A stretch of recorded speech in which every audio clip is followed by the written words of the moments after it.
राम रहीम को कुछ महीने पहले पंजाब हरियाणा हाई कोर्ट ने पत्रकार रामचंद्र छत्रपति की हत्या मामले में बरी कर दिया था। लेकिन जब इस मामले को सुप्रीम कोर्ट में ले जाया गया तो राम रहीम को सुप्रीम कोर्ट ने नोटिस भेजा है।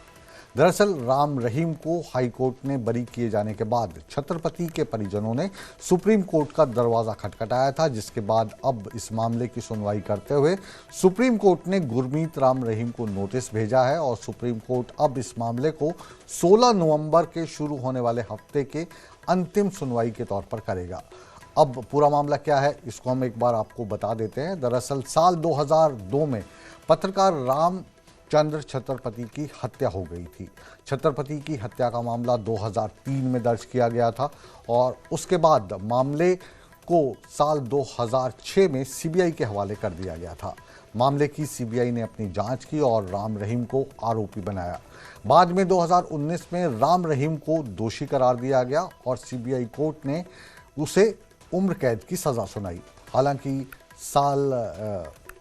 इस साल की अगर हम बात करें तो मार्च के महीने में पंजाब और हाई कोर्ट से खबर आई कि राम रहीम को सबूतों के अभाव में छत्रपति शिवाजी की हत्या के मामले में बरी कर दिया गया है।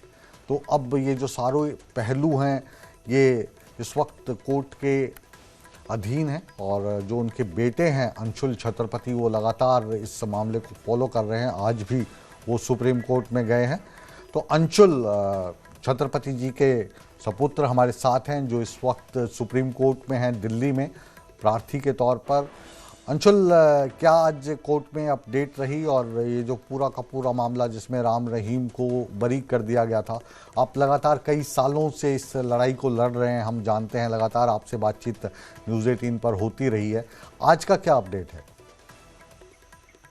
आज जैसा कि आपको मालूम है कि गुरमीत राम रहीम जो डेरा सच्चा सौदा के मुखिया हैं वो मेरे पिता के कत्ल के मामले में सीबीआई ने उन्हें मुख्य आरोपी बनाया था और उसके बाद एक लंबे ट्रायल के बाद सीबीआई अदालत पंचकुला ने डेरा प्रमुख को उम्र कैद की सजा सुनाई थी पत्रकार छत्रपति के कत्ल के मामले में जी। तो अपील उस फैसले के खिलाफ डाली गई Punjab and Haryana high court में और Punjab and Haryana high court ने 7 मार्च 2026 को फैसला सुनाते हुए उस अपील पर गुरमीत राम रहीम को उस मामले में बरी कर दिया, जबकि 3 जो अन्य आरोपी थे उन तीनों की सजा बरकरार रखी। तो हम लोगों ने उस फैसले के खिलाफ माननीय सुप्रीम कोर्ट में स्पेशल लीव पिटीशन जो है वो फाइल की थी और उसमें हमने मांग की थी कि पंजाब एवं हरियाणा उच्च न्यायालय का जो फैसला है वो गलत है, क्योंकि पंजाब एवं हरियाणा उच्च न्यायालय ने सभी तथ्यों को ध्यान पूर्वक नहीं परखा और जिस तरीके से सीबीआई ने एक लंबी जांच की और उस जांच के अंदर जिस तरीके से सारे जो सबूतों और अहम कड़ियों को गवाहों को मिलाया और मिला करके ट्रायल कोर्ट ने जो सजा सुनाई उसको दरकिनार करते हुए, उसको अनदेखा करते हुए गुरमीत राम रहीम को बरी किया गया। जबकि बाकी जो तीनों आरोपी थे उनकी सजा को बरकरार रखा गया।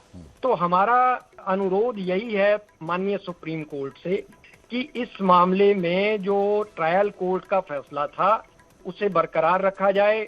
गुरमीत राम रहीम जो है वो इस मामले का, कत्ल के मामले का मुख्य आरोपी है, मुख्य अभियुक्त था और उसको जो सजा सुनाई गई थी वो बिल्कुल सही मायने में सजा सुनाई गई थी, क्योंकि हमारे फादर ने जो एक साध्वियों के यौन शोषण का मामला, जो एक पत्र आया था, अनोनिमस लेटर था गुमनाम साध्वी का 2002 में, उस पत्र से ये सारा मामला शुरू हुआ। हमारे फादर ने उस पत्र को लेकर लगातार अपने अखबार की मार्फत गुरमीत राम रहीम को एक्सपोज किया और जिसके बाद उनके ऊपर एक कातिलाना हमला हुआ।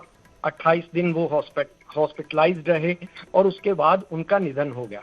तो हमने उस मामले में सीबीआई जांच मांगी थी पंजाब एवं हरियाणा उच्च न्यायालय से। सीबीआई ने जांच की और दूध का दूध पानी का पानी किया। सीबीआई ने कहा कि हाँ, गुरमीत राम रहीम के इशारे पर ये हत्या करवाई गई, वो मुख्य अभियुक्त है, मुख्य षड्यंत्रकारी है। आज माननीय उच्चतम न्यायालय ने हमारी मांग जो है हमारी प्राथमिक मांग जो थी, हमारी जो याचिका थी, उसको स्वीकार किया और उस पर नोटिस जारी किया और उस पर जो लीव जो है उस पर ग्रांट जी। की, स्पेशल लीव जो है वो उन्होंने ग्रांट की है और उसमें आगे नवंबर के लिए नवंबर महीने में जो सुनवाई के लिए बहस के लिए रखा गया। आप उस वक्त कितनी उम्र के थे जब आप के पिता की हत्या कर दी गई थी? क्योंकि अब तो पिछले कई सालों से तो लगातार हम टीवी पर और वैसे अलग अलग शोज़ में आपके साथ मुलाकात होते रहे हैं, लेकिन आप लगातार डटे रहे एक बड़ी ऑर्गेनाइजेशन के खिलाफ और यहाँ तक इस मामले को पहुँचाया। क्या यादें आप की हैं तब से लेकर अब तक? मैं उस समय 21-22 साल की मेरी एज थी और लगभग आज 24 साल बीत चुके हैं उन सब चीज़ों को।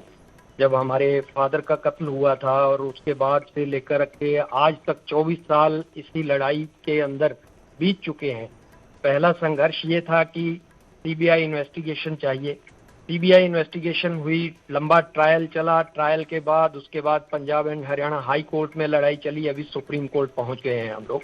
तो बिल्कुल एक आम आदमी के लिए आसान नहीं होता एक ताकतवर व्यक्ति के खिलाफ लड़ाई लड़ना, खासकर जिसके पास man power, money power, political power, हर तरह की पावर उसके पास हैं और जिसका उसने इस्तेमाल भी किया हमारे खिलाफ हर कदम पर।